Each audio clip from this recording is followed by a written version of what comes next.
For this block, we are making a mini 2-page book using Crinkle fabric. I hope you can hear that in the video. This one is very simple. We're going to start with a 7-inch block of plain fabric. You will need 2 pieces of fabric that have an interest to them. Make it some kind of a printed pattern that you think our clients would enjoy looking at. I've chosen cats and dogs. And this is cut to 11 by 6. And I have folded down one of the short sides on each piece of fabric by 1/2 inch. You will also need a piece of crinkle material that is the same size, 11 by 6. It comes in a packet like this, and it includes 3 different pieces of crinkle fabric. I was able to get 9 pages out of one of those pieces of crinkle material. I found this on Amazon. You are going to take your 2 longer fabrics and put them right sides together, and then add your crinkle material on top. If you put this on the bottom, your feed dogs will not be able to grab your fabric and pull it through. So you will find you get better results if you put the crinkle fabric on top. I've pinned it together, and we're going to begin sewing with a 1/2 inch seam right where you folded it down. Make sure you back stitch because we will be turning this.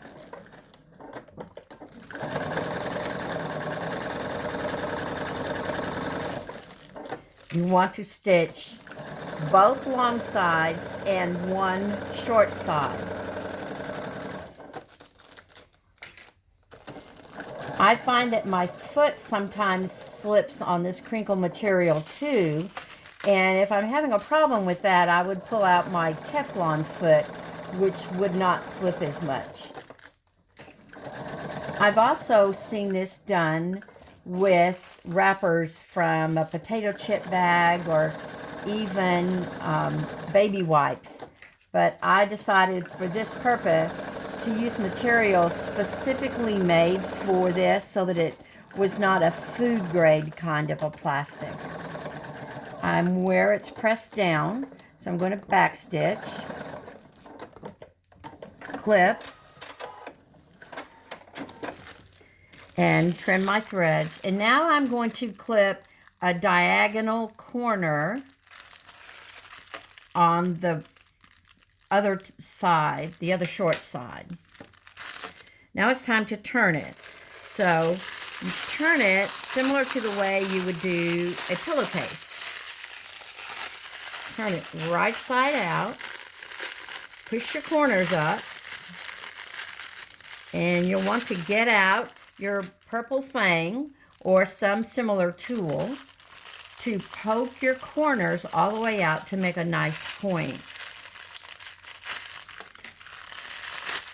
When you're done, turn it down again where you turned down that 1/2 inch. And I have found that it works best if you do not open up this seam. If you keep the 3 pieces of fabric together, it will be easier for you to turn this edge.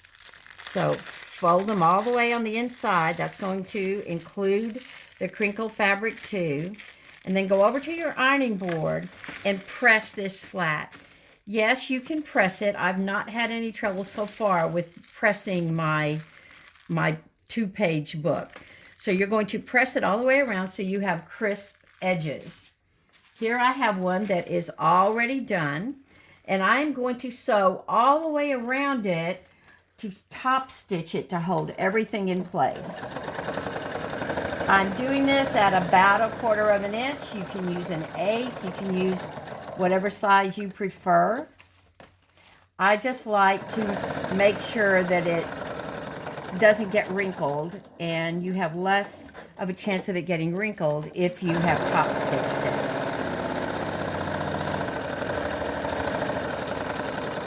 This is also going to close off that open end.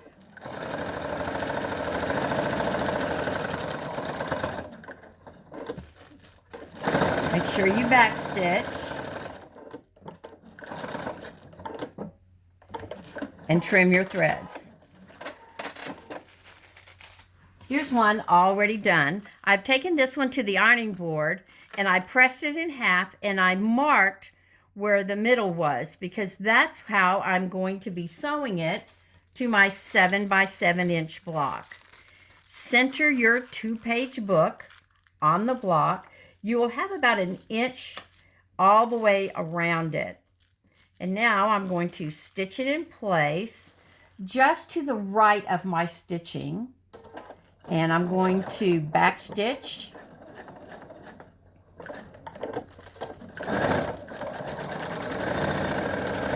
You want to backstitch at both ends.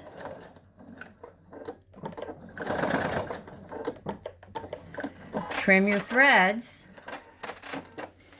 And your 2-page book crinkle block is completed.